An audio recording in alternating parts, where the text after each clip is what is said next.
to The Knowing Show. I am your host, Christine Marie. I am so thrilled to be joined here by the one and only Mark Stern. Mark, you are a Forbes-recognized entrepreneur. You have completely transformed the way people are experiencing business in terms of adding in custom gifts and boxes to really heighten not just the customer experience as it pertains to gifting, but the overall experiential nature of education and helping people understand. It's almost like I think of it as kind of the representation of the brand through living form. Is that a good way to say it? Oh my God, so good, so good. Okay, yay, we nailed it. Guys, Mark is brilliant. I am so grateful he is here with us today. We had a completely different direction for the show that we were going to go. We met in the green room, had such an incredible 10-minute conversation that I figured we needed to bring that to you today. And it informs our topic. We are talking about how to live a fulfilling life predicated in and coming on the heels of learning to respect ourselves, something that I only have recently discovered. And Mark, it sounds like that was actually a pathway for you to really kind of live an experiential, fulfilling life. And I'm so glad you're here. Thank you. Oh my gosh, I'm so excited. It's so good seeing you, by the way. So I'm just excited to catch up with you. Let's have some fun. Let's have some fun. Yeah. Mark, I asked you, what has been a catalyst in your life? What's been a big moment in your life that has gotten you to where you are today? And you mentioned a transition in decades. Can you talk a little bit about that in terms of, who were you at 38, 39? And then who did you become in your early 40s? It's such a good question because looking back at the version of me that was at the end of my 30s, I didn't see anything wrong. I couldn't see anything, and part of it was I had these just bad stories that I believed were true. And it was interesting to see that when you validate these parts of you and you have these kind of lies that you believe are true, you attract other people like you. And so many times I was like, why is this happening to me? Why are these people coming into my life? And part of it is, who am I that is attracting this and not taking responsibility for me? The catalyst for me, when I was 39 years old, I read an article that said the average human in the US lives to 78. And when you read that and you're 39, it was like this instant moment that I could feel my body just panic. And it's this idea of 39 is the midpoint of 78. Does that mean if I believe the stat is true, which I'm going to say I reject that I'm going to live to 78, we're going to live a lot longer and have a long, prosperous, healthy life. But just looking at the stats of the average in the US, it's almost like, am I where I want to be at 39 at this midpoint? Have I achieved what I wanted to? And then it was this fear that came forward about 40, oh my gosh, I'm about to hit my 40s and, wow. Am I on track or off track? Am I where I need to be? But that was the key of that moment. If I would say that change happens when an event happens, reading that article was absolutely an event in my life that set me on a different path. Wow. Yeah. I want to back up. You started off in just such a brilliant way, effectively talking about believing the lies that then attract the people to us. And I'd like to unpack that a little bit because we talk a lot on the show about the narratives that we hold and how beliefs drive the behaviors. But I'd love for you to help us understand, how do we even define, or not define, but identify what is a lie versus not, especially if we spend our entire lives believing it. Yeah, it's so interesting. And then there's this saying I have that I don't know why this is coming to mind, but I'll share it. Have you ever heard the saying, do you know how to kill a demon? No. There's a saying out there that's the way you kill a demon is you have to call it out by its name. And it's almost like we're all battling demons every day, but we can't recognize it because we don't have the file folder in our heads to diagnose what is this experience that I'm going through. And I'll give you a perfect example. If you would talk to me when I was in my late 30s, even 40, and said, have you ever experienced trauma? I would have been like, no, my parents are still together. They're happily married, never been divorced. All my sisters, I have 2 older sisters, happily married with kids. The reality is you don't get this far in life without experiencing some degree of trauma. And I literally would have said to you, no, I've never experienced any trauma in my life. The reality is we all have experienced tons of trauma. And it took, I had an experience in which I take care of my team. I have an amazing team, but we brought on a client that my gut was like, something feels off about this client. And the client went on to sexually harass members of my team and were warned and were terminated.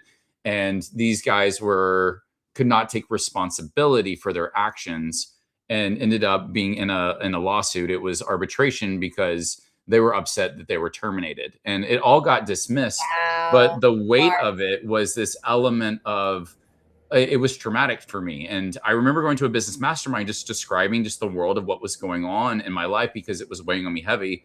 And it was a trauma specialist who pointed at me and went, "What you're experiencing, that's trauma." And I literally was like, "Wait a second. Yeah, that's right, Addie. That's my dog."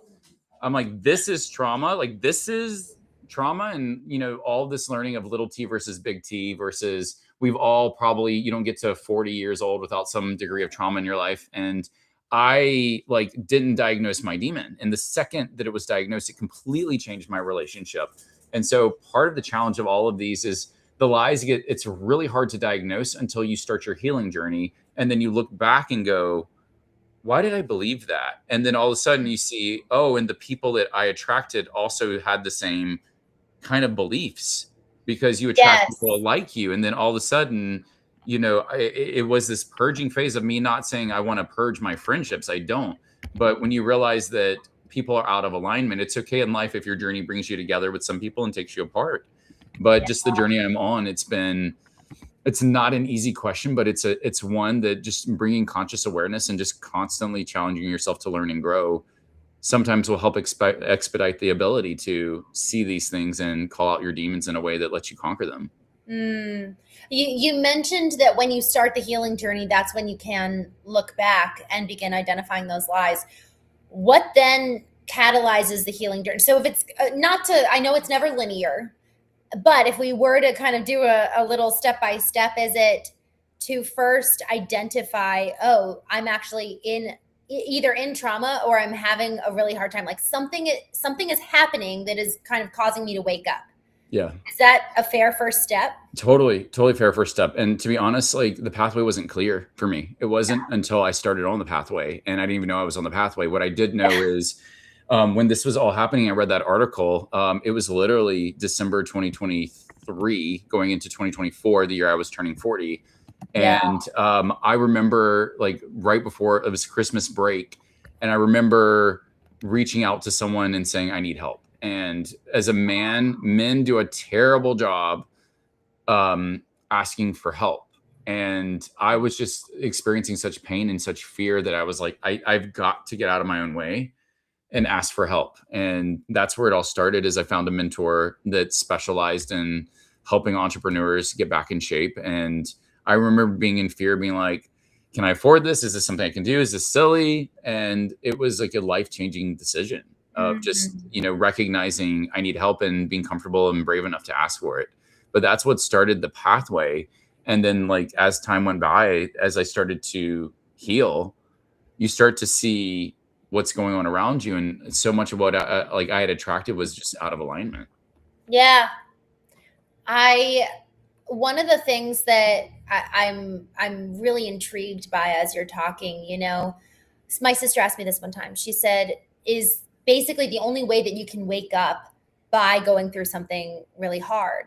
But what's interesting is that you read something that really kind of catalyzed this moment of yes. And so I think that, there's so many ways to have that first catalyzing moment. I love listening to, the David Goggins of the world who really are like drive and go for it and don't quit and go hard after it.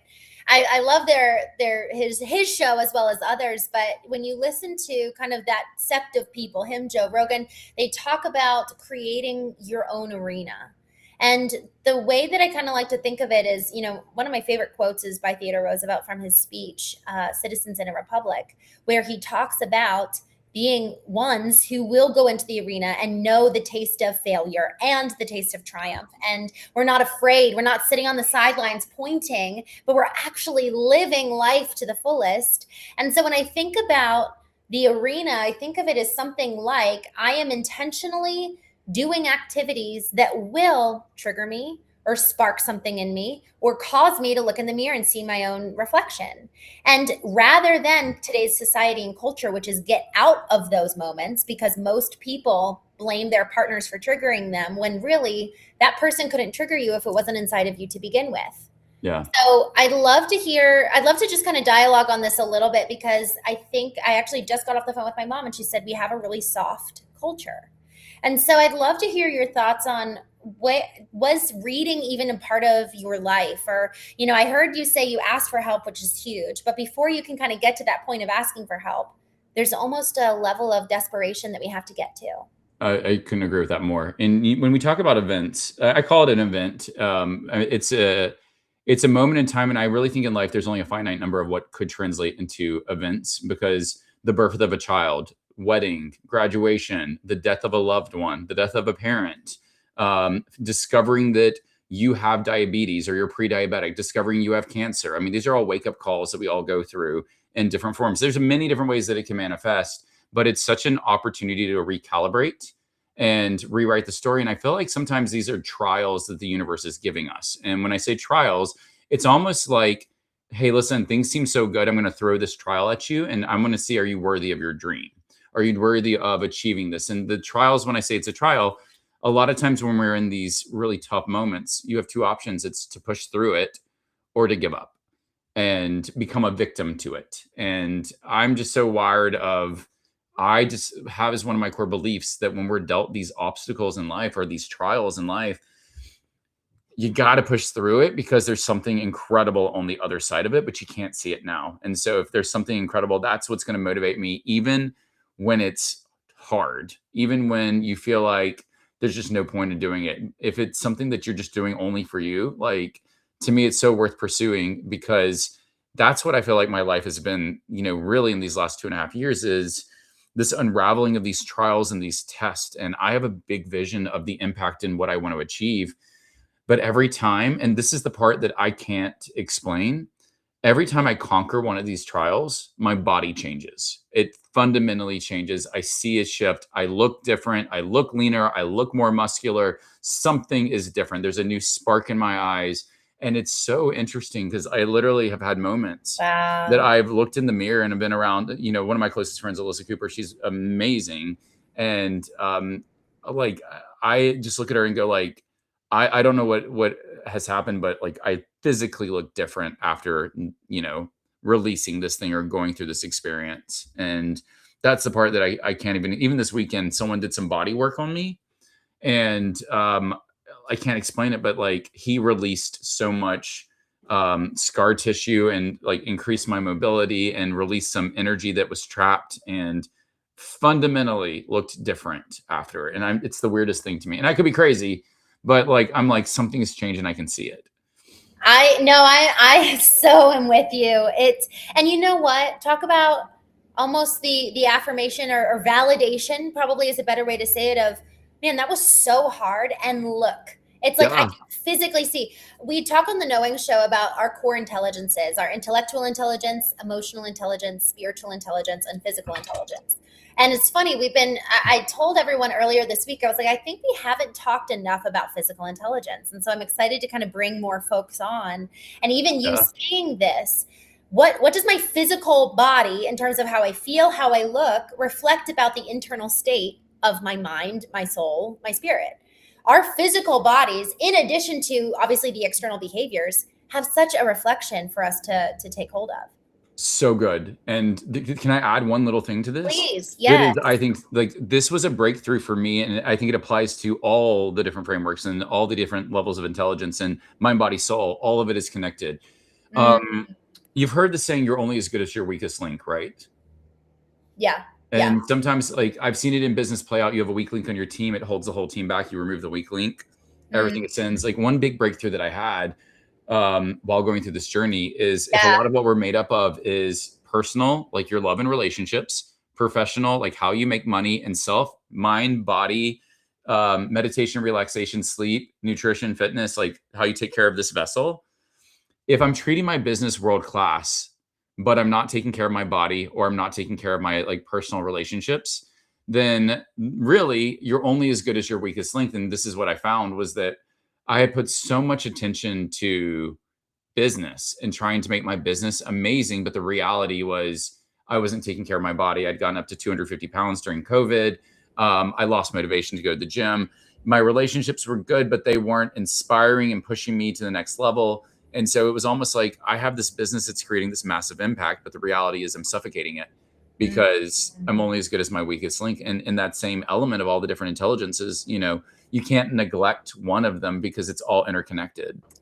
I just got chills. Oh man, you're reminding me of something. I heard my dad said this one time talking about someone.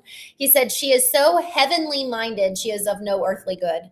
And he was talking about Oh, someone who really had like all the altruism, all the, faith, but there was no like physical impact of their spiritual heavenly mind. There was wow. earthly application. So it's almost like too much cultivation in one area, too much focus, and I think you actually can get overly cultivated because then if Totally. you're so Totally. heavenly minded, you have no idea of what's real in this physical world. Yeah.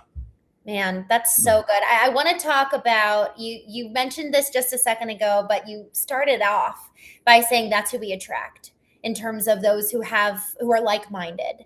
And so I'd love to just kind of cut to the chase. You asked for help, which is kudos to you, Mark. I'm learning how to do that. I just made a reel yesterday. I feel vulnerable in my stomach right now talking about this, how hard it's been to ask for help.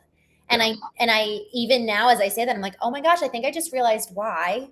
And so I just know asking for help is so hard and so either terrifying or our pride, whatever the excuse is or the reason. I think that when you look at the root, we can have all these reasons, all these excuses, but when you go to the root, something happened. There was a moment in childhood or in our early adulthood that trained us that asking for help isn't safe. Mm. And so I'm wondering, for you to be able to get to that point, did you eventually look back and say, oh my gosh, that's why asking for help is so hard for men, globally, or just for me specifically, this is why it was hard? It's such a good question. I've spent a lot of time thinking, about my upbringing. Now, we just want to anchor on. I'm so blessed that I have two of the most incredible parents in the world, mom and dad. What a blessing, what a gift it's been. They could not have had more belief in their kids, and even the decisions that they made for us that were really hard. For instance, being from Alabama, growing up in Alabama, people don't leave Alabama. They live and stay in Alabama. They don't leave up Montgomery, like where I grew up, Yeah. the capital city. And my parents said, you can go anywhere to college. You just can't go in state. And did they want me to go in state? Absolutely. But they were just like, it's a much bigger Wow. world out there. Go see the world. And if you want to come back here, come back here. But like, I know how hard that was for them and by being the baby, I have two older sisters. I just knew by the time it got to me that I was looking out of state because that was one thing that they said, and what a gift that was. Wow. Um, Playing out my childhood, I grew up in a Jewish household in Alabama. I think one of the hardest things that I couldn't see and I didn't know is there's not many Jews in Alabama. I was one of the few token Jewish kids in my class. And it's almost like at a young age, you are the representative of your faith in a predominantly Southern Baptist Wow. or Christian community. Mm. And so that was one of those things that it was always like growing up, Mark is different than everyone else. And then you look at the other attributes of my family. Both my siblings are redheads, like bright red hair. I don't have red hair. My family is between 5 foot and 5'6". I'm 5'11". I stand out. And when I was born, my feet toed in really horribly. So I wore braces on my legs, which is wonderful when Forrest Gump comes out in the 90s and it's about a guy who wears braces on his legs from Alabama. Oh. But it's like it was almost like life was laughing at me in some sense of, and I'm a lefty there, which is again a minority, being left-handed Jew from Alabama with this, family of redheads, like wearing braces on his leg. It was such a weird, just like I couldn't play sports as a kid because I would just trip over my feet. But I don't think I appreciated how much I had to fail as a kid. It was almost like you got failure out of your system because I was Yeah. on this pursuit of, is this my thing or is this my thing? And, I look back and be like, man, that kid was brave in terms of how he had to endure these things so publicly. but that there's just it's a part of my story of just seeing the world through a different lens, and it's had its highs and its lows like anything else. But I feel like I look back at my younger self thinking, man, I don't know how you navigated the chaos of middle school and high school where kids are so mean and all these things that I had to deal with. But it was just a part of my story, and I just think it made me who I am. But there were definitely beliefs that I held, which were like, I'm not an athlete. I'm not capable of. I wasn't meant to be in shape. I can't be physically fit because it's not for me, and that's okay. Like I had these stories that, like, I just believe that were true, just because of my upbringing. And I look back and go, man, all of those experiences, what gifts they were. You may not have been able to see it at the time, but I was just like I don't know. I think that I just learned that you just do good and be good. And it's still to this day, I always see the best in people, and I assume that people have the best intentions, even if they don't. Yeah. And it's part of my naivety. I don't know.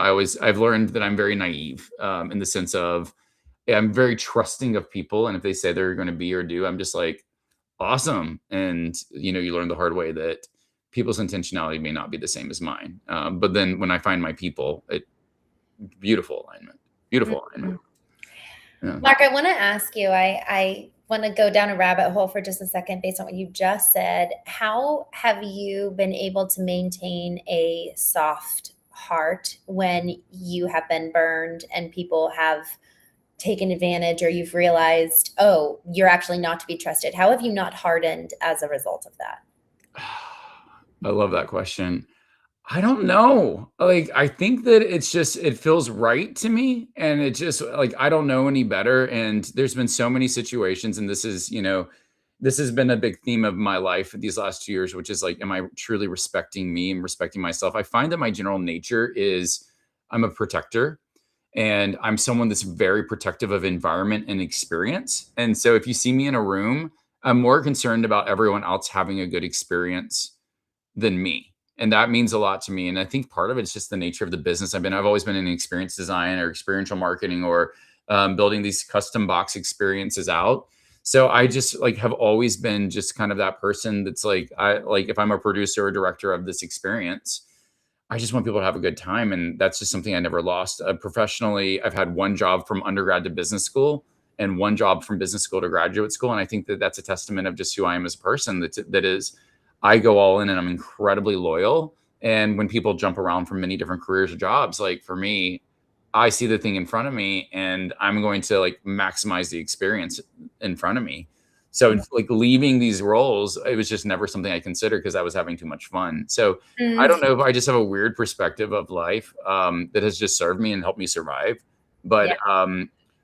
I don't know. I've been fortunate enough to work with really good people and really good businesses and brands, and with the right intentionality. And maybe I just wasn't exposed to it till a little bit later. But it's such an interesting world now with this age of AI, because we're now at the first time where I can't recommend my friends.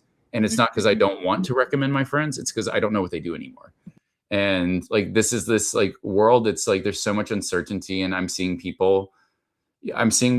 what I call like, I want to be in relationships that are win-win, which means I have to be okay with a lose-lose. But when it's a win-lose, you're winning at the cost of me losing. Like I'm seeing that scenario play out so much, but I think that now I've become more keen on it of who I attract and who I want to be around. But it's amazing that the more I release some of the false beliefs and the relationships that don't serve, it truly makes way for these new relationships to come in a really powerful way. And that's what's been so fun about this journey is I'm slowly like every new relationship I come in, one I'm more keen on is this and here's the other thing, which you'll totally get. I come from the world that was all about data. Like if you don't like my recommendation, show me better data and I'll give you a better recommendation. It was all about suspending gut and intuition. And like, there's something that I can't explain that feels right or wrong. I think that the more I embrace spirituality after getting out of corporate America, the more I embraced my body is the best indicator of whether you're on or off track, or best indicator of the relationships in my life. And that has been like tapping into that has been a massive, source of inspiration as well as security. So good. Okay, this is so helpful, Mark. And, I think about I think about you saying that you did grow up in a household where it sounds like you felt loved and accepted by your parents, yet in the global community, it was like you really didn't belong. In all intents and purposes, you didn't sound like them, look like them. You Yeah. had a different, um, you were out of place. Let's just say it that way. In terms of, I think of my brother-in-law who passed away. He had a very similar experience as a child, and he had these big, thick glasses, and he had literally like wires around his mouth to fix his teeth. And it was so, you see a picture of him at like 7 years old, and just he was bullied beyond belief. And I think that is where resilience is born, Hmm. is at that age where now, if you are feeling like that maybe somebody does backstab or betray, or just they're not who they said they were, you've learned to let go to an extent that so many of us, I don't think, really have. And so I'd love to kind of lean into that question around respect, because we talked about that earlier, where you talked about the transformation that you went through cresting 40, and how you really learned to respect yourself. And so it sounds, if we're kind of looking at a through line, building the resilience of not having the external weigh so much on us, but then cultivating the inner respect, so that it's not like we're neutral, but that actually it doesn't matter what they say. And I have so much love and appreciation and respect for myself. Yeah. I mean, it's one of the beliefs that I had to hold was like I can hold a belief about a person and experience anything, but I have no expectation that you adopt my belief. Like my belief is for me. And I see other people trying to like enroll people into their beliefs. And part of what I've learned in this journey is that I went through something that revealed this experience. And it's the whole, you can bring a horse to water, but you can't force it to drink. As much as I want to, it's the same thing when I left corporate America and became an entrepreneur. As much as I'm like, oh my God, look at this world and look at all these things you could do. If people aren't ready for that, they're not going to receive it.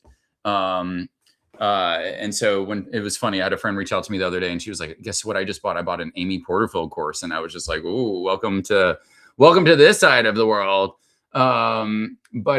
Yeah, I there was so many times that I would choose other people's well-being over myself. And I think that that's part of how I just, fell out of touch with me. And I think that like the giving myself permission when I was crossing over 40, I was in fear of 40. And now I'm looking at my 40s as the best decade of my life. Like once I was able to like I'm more in tune with who I am, what's important to me, what I stand for, what I won't stand for, the energies that I will tolerate versus the energies that I won't tolerate. And this is what I mean by self-respect, is that in the past I've been a product of the environment, and just molding to the environment as opposed to just owning me and owning my journey. And so that's like the beauty of this all, is that the more that I fell back in love with me, and just finding self-love as part of it, this element of self-respect rose, and it changed my relationship with me. And in doing that, it changed my relationship with my parents and my siblings. It changed my relationship with peers. Some got deeper, and others evolved, and that's okay. And Yeah. it's okay for all of us. Yeah. But yeah, that was what it really came down to, was I was just like, you are making decisions at the cost of you, and you're not respecting yourself. And that was kind of where I was just like, I'm doing this wrong, because if I believe that I'm whole and I continue to respect myself, the impact I can have in terms of how I can show up and serve other people, I get to show up as more of my true authentic self than ever. I love that. Okay, so can you tell us how? How do we go about cultivating that self-respect? What you're sharing is like, if someone's coming from the place, let's say your 39-year-old self, if you're looking back at your 39-year-old self feeling afraid, or how would you talk to them? What would you tell them to do? Yeah, I when I say this idea of an event has to happen, I don't think people change without a little bit of pain. Like if you don't experience pain in your life, which means you have to be in tune of like what's going on and what's going on around you to even recognize the pain that's around you. And so this is kind of where I can share my story, and I think through sharing my story, hopefully it will give people permission to reflect on their own journeys. But that was a big thing for me, was that article was my event. this conversation could be someone else's event, but like an event needs to happen to expose a truth that you may or may not want to address. And then the reality of it is you have to be willing to be vulnerable. This is a big world that when you choose not to be vulnerable, you're putting up a front or wearing a mask. And therefore, if you're wearing a mask, then how are you ever going to get to the root of the issue? Because you're not willing to confront what's going on. And that for me was, I could live in my bubble. And here's another thing that I'll say that also weighed really heavy on me. There was a guy I went to business school with that was the guy that I would say looked like he was the best dressed. He had a beautiful wife. They have 2 beautiful daughters, but he was the one that I looked at and was like, this guy, more than anyone I've met at business school, has it together. He was always dressed to the nines, respected and well liked by everyone, good looking dude. And so you just look at this and watch him and you're just like, he has it together. This guy knows what he's doing. Was an executive at a well-known bank, was working his way up, and took his life 2 years ago, leaving his wife and his kids behind, early 40s. And I remember being meeting up with a group of buddies. There's a group of us that gets together every Super Bowl weekend, and we always go and watch the Super Bowl. Like, we went to Costa Rica this year. We always go somewhere fun. And I remember sitting down and someone was like, did you hear about what happened to this guy? And I was like, what happened? And when I heard that story, I was like, it just set me back. It was heavy on me because it was just like, that was the guy that had it together. And then I started researching it, and I did not know that the highest category of suicide in America is, I don't know if you knew this. Did you know it was men in their 40s is the highest category of suicide? No way. I thought it would be people late in life or teenagers, like people who are being bullied and that was their only escape, or late in life. They're like, this chapter is done. And now being in this kind of world that, like, going 39 to 40 to find this out, and then to read the statistic that the biggest demographic, and what I believe, and this is just my own take on it, having been through my own journey, is that I think that a lot of times that, a lot of us don't know who we truly are until we cross over that 40-year-old threshold and reflect back on life. And for some of us, you may have fallen in love with someone, had kids, and just, I've seen it play out many times that they're like, we're not happy in our relationship together, but we're going to stay together for the kids. And we're going to wait another 8 years until they're out of the house, meaning you're kind of in this purgatory if you can't fix the relationship for the next 8 years. And men don't do a good job talking about what's going on. And so that was another thing that I was just like, my story could have been so different. I could have said, I'm living in this dark space and I never do it. And I continue to be, over 250 pounds, overweight, and not changing. And then I could see myself spiral and be another person that is, taken as victim by suicide. I've not been suicidal, but like, I can see the downward spiral happening. And I'm just glad that my story was different. But to your question of the how, awareness is a big one, and being vulnerable and being real about where you are, no matter how hard it is. I mean, at the end of the day, the more true that you can be to yourself, I think it starts to reveal the path that for me, it was my healing path. Wow. I had no idea that stat. It's crazy, right? Yeah. It's crazy. So, wow. Well, in that story, I think that, Mark, your life, looking back at the childhood experience, is so helpful because it really does. It almost like adds context as to who we are today in a necessary way, because what you experienced as a child, you could not conform.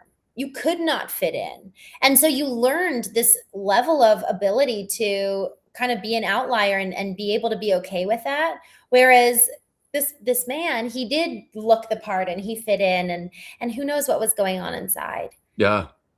It never would have guessed, never in a million years, but you never know.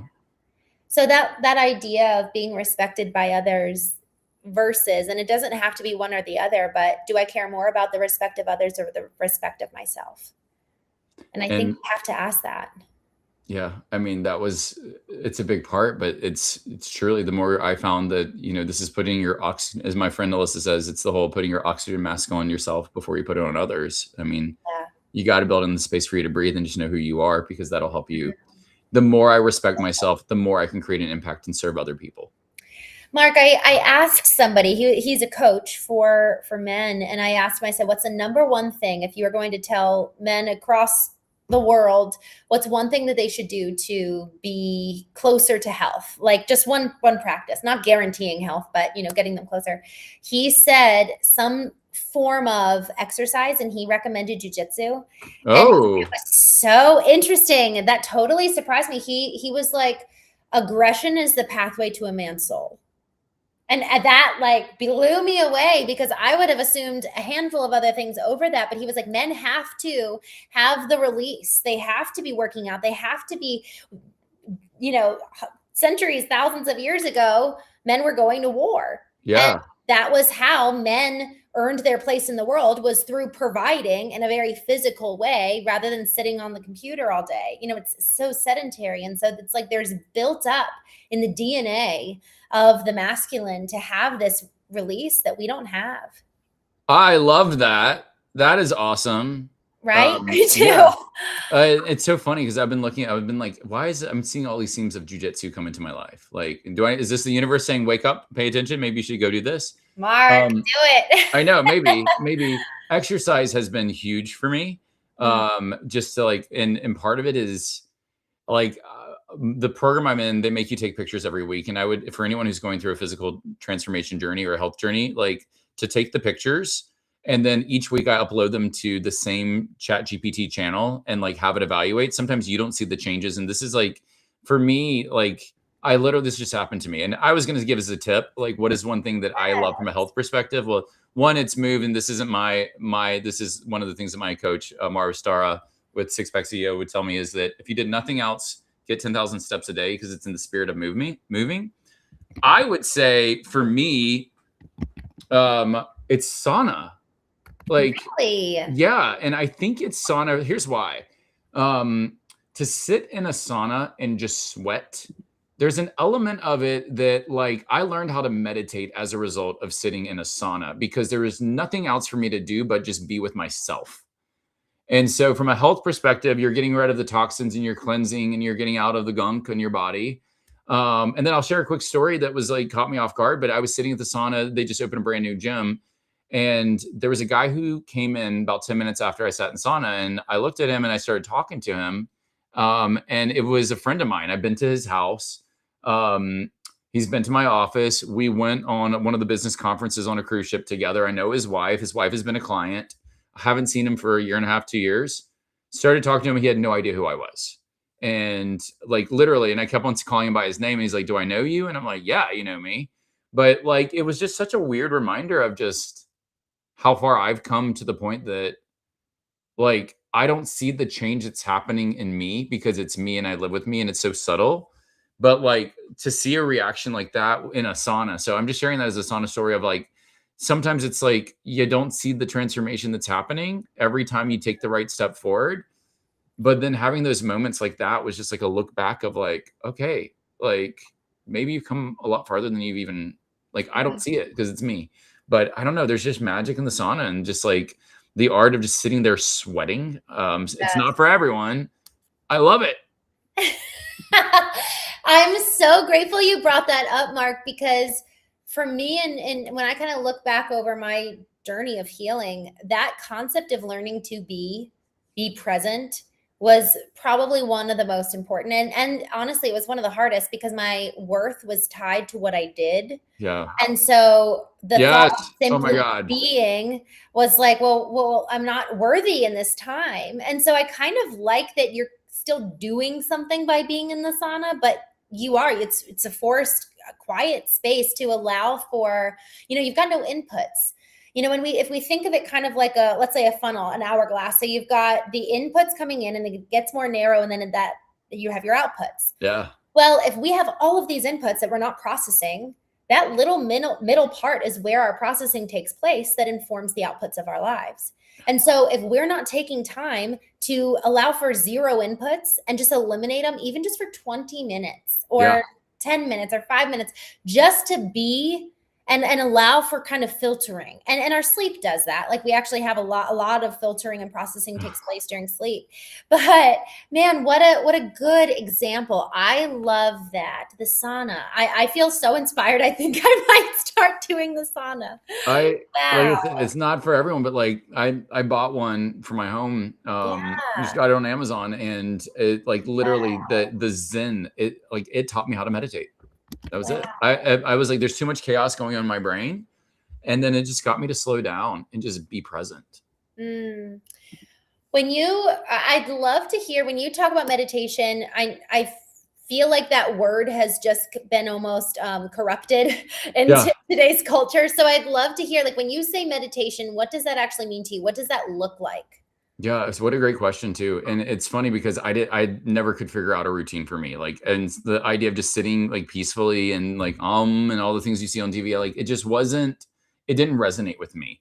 Um Now with meditation, there could be two forms that I may do it. The first one would be just like sitting in quiet and just breathing and focusing on breath work.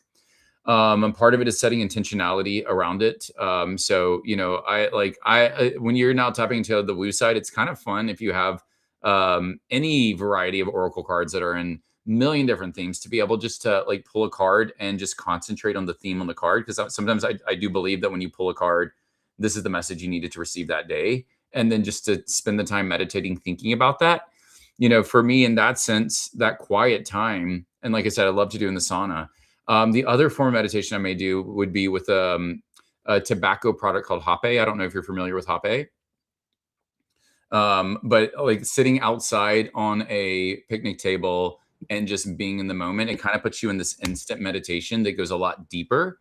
Mm, And so those are two different angles of meditation that I do personally. But there's interesting. no right or wrong. It's just, and someone taught me that practice, and I was just like how it calms my brain because I don't know. I came from a world that you're always drinking out of the firing hose. It was a mile a minute. And even leaving that world, my brain still goes really fast. It's nice to have Mhm. a means that can like kind of recalibrate you and center you really powerfully.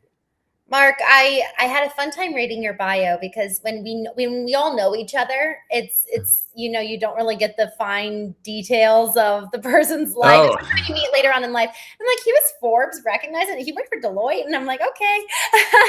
So I don't that talk was about it fun to enough. see. Yeah. I know. You have an entirely different life now. Oh my God, totally different. It's I used to joke and say I'm a poster child of corporate America, and like I was like the class president of my high school, my college, and my grad school. Like I went all out for everything I did because like I'm such a loyalist in that sense, and just like want to. And then it's funny because now I look back and go, okay, you want to go to business school? Why? Like because it's not fun walking out of that environment. It's fun for the 2 years you're there, but like to walk out with me, I had $165,000 in student loan debt. Like put that towards a mastermind, put that towards starting a business. Like there's a million Yes. other avenues. These are just accelerators. They're all different accelerators in life, and there's no right or wrong. And now I think AI in this digital age we live in is proving like more people are not going to college even. Yeah. And I It's don't think they need to. It is a pathway, but there are many pathways. I want to ask around socialization, connection, friendship, community. It's, you know, you see the damaging effects of it where, they can be really damaging to you with what they say and what they espouse, but isn't that a mirror for us, right? Yeah. So when it comes to friendship and community, I'd love to hear what are some of the ways that you have fostered connection, because even just that friend not recognizing you, like that was so encouraging for you being able to reach out for help and getting a trainer and then a therapist. So like we need people also, they are a reflection of us. So what are some of the ways that you've been cultivating relationships in your life recently that have been healthy? Yeah, it's so funny. I mean, and to be honest with you, my favorite one lately has been a podcast. Like just starting a Mm, podcast and you come on my podcast, but like you yeah. just don't know who you're going to get connected with and what journey, and then you start to see the synergies there. Yeah. I think that like there was a lot of unlearning that I had to do, which was really hard for me, because like I started to build this connection with this group of men entrepreneurs that like I was like, okay, we're all going to uplift each other and support each other in a really powerful way. And I think I had rose tinted glasses initially. And then the deeper I got into it, I was like, the intentions of these men don't align with my intentions. And like, I think they're actually hurting people more than helping people for some of them. But I couldn't see it until I saw it. And so, I've learned this lesson that like I'm a product of the environments that I'm in. And I always find good connections in those environments, but good connections versus your people is not the same thing. I'm still in a pursuit to be like, where are my people that I can pour into them? They can pour into me, men and women, and we can all uplift and create a bigger impact together. Yeah. Because I want to play, I don't want to play a small game. I want to play a big game. I want to have a big impact. I want to help people. And I think that, I don't know, I just have this weird belief that is, and I asked the question, like Christene, are you good at what you do? Yes. And does what you offer transform lives? Yes. So it's this weird thing that if you know you're good at what you do and what you offer transforms lives, then I think you have a responsibility to get loud, because when you choose not to get loud, you're also choosing for all the people that need your help, that you could solve their problem. You're literally saying, I don't want to help you. And so it's like, when I think about and I know that that's a bold statement to say, but that's when I get in my head of saying, like, Mark, why you? Why, like, you're not them. You don't have that. And then I'm like, I know I'm good at what I do, and I know what I offer transform life. And therefore, if I'm going to stay in this funk, then I'm choosing not to help the people who actually need my help. And so that is like the wake up call that I needed. Yes. And so then it becomes, who else shares this view of the world that I share and wants to have this impact? And so this is where I'm like, the right people are coming into my lives. My relationships have changed in such a powerful way. And here's the reality. It's not leaving anyone behind, but when they're ready, I'm ready for them too. But I'm on my journey and you're on your journey. And we have, like any journey, our paths may collide and our paths may diverge, and that's okay.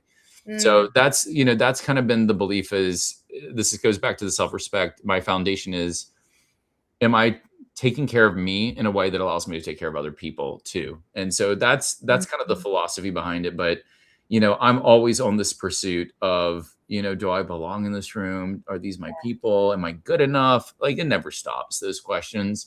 But the thing that I can control is me. And so how do I make me the best version of me? So good. Mark, I'm so grateful for you. I'm so grateful for just the honesty in that statement. And y'all, I think this is something for each one of us. Are you good at what you do? And then what was the other? Are you changing lives? Does what you offer transform lives? Yeah. If you're good at what you do and what you offer transform life, come on. People need you.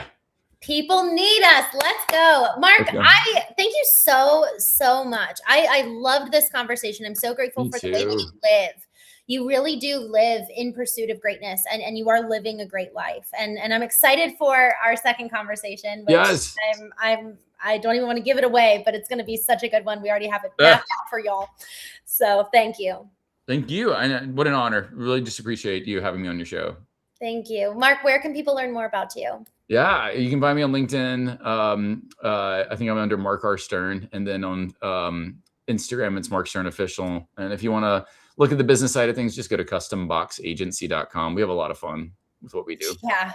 It's so cool. I'm excited for us to dig into experiential living next time. So love it. Thank you so much, Mark. Y'all, thank you so much for joining me today and Mark on The Knowing Show. I will see you tomorrow morning, 9:30 a.m. Pacific, 6:30 a.m. No, 9:30 a.m. Eastern, 6:30 a.m. Pacific. Amazing. Have a wonderful day, everyone. Mark, thank you again, my friend. Thank you.